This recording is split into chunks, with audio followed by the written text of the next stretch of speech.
گزر گیا، لیکن قربانی کے حوالے سے دو سوالات ہمارے پاس ہیں۔ ایک تو بھائی نے پوچھا ہے کہ چوتھے دن کی قربانی کے بارے میں نبی کریم صلی اللہ علیہ وسلم کا اس کے متعلق کیا حکم ہے، کہ بعض لوگ کہتے ہیں کہ 13 ذی الحج کی عصر تک قربانی ہو سکتی ہے۔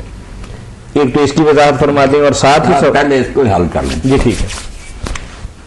قربانی کے بارے میں کہ اس کے ایام کتنے ہیں، کچھ نے تو کہا صرف ایک ہی دن ہے، کچھ نے کہا ذی الحج کے آخر تک، جب تک محرم کا چاند نہیں طلوع ہوتا ہو سکتی ہے۔ یہ بڑے بڑے عالموں نے اشارے کیا، یعنی پورے 20 دن، پورے 20 دن محرم کا چاند طلوع کر کہتے ہیں وہ ذی الحج کا مہینہ جو ہے نا سارا حج کا یا قربانیوں کا، یہ بڑے بڑے تابعین اور نیک لوگوں نے کی۔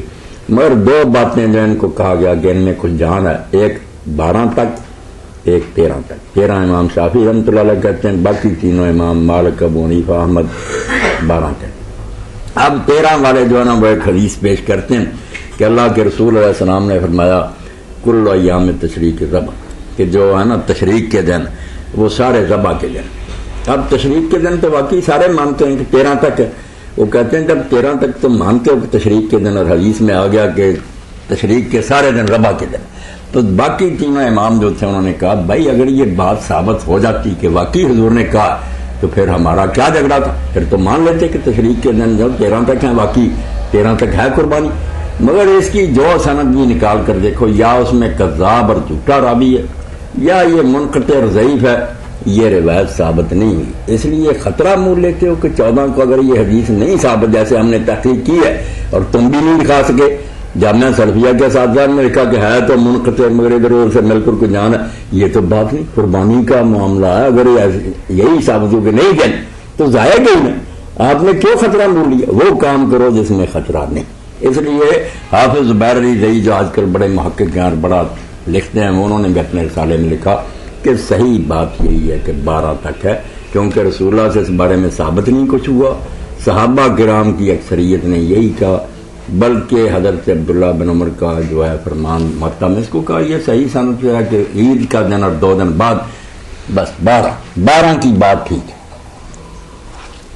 اور یہ بھی دیکھنا چاہیے کہ امام احمد ابن حنبل ایسے ہیں کہ وہ ضعیف روایت کو بھی قیاس پر ترجیح دیتے۔ اب انہوں نے خود اپنی کتاب میں یہ کل ایام تشریق لکھی ہے، قبول نہیں کیا۔ جب لوگوں نے پوچھا کتنے دن ہے، کہا 12۔ کیوں؟ انہوں نے 5-6 صحابہ کے نام گن کر بتائے کہ یہ 12.5 کہتے ہیں، اور اس کے خلاف مجھے کوئی نہیں ملا کہ کوئی صحابی کہتا 13۔ اگر یہ روایت جو ہے جان رکھتی تو احمد ساری امت کو چھوڑ دیتا۔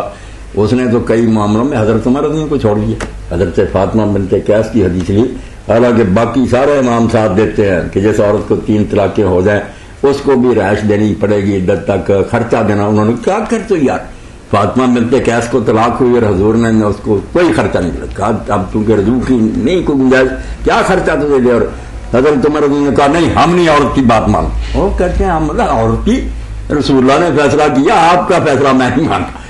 احمد ایسا ہے سنت کا پیرو، اس لیے جب اس نے اپنی مسند میں لکھی تھی اگر جان ہوتی وہ نہ مانتا کہ صحابہ کیا کہتے حدیث کو لیتا، مگر نہیں، جان نہیں، اس میں بالکل کمزور روایت ہے کہ تشریق کے دن جو قربانی کی کوئی نہیں، 12 بس 12 تک کرے۔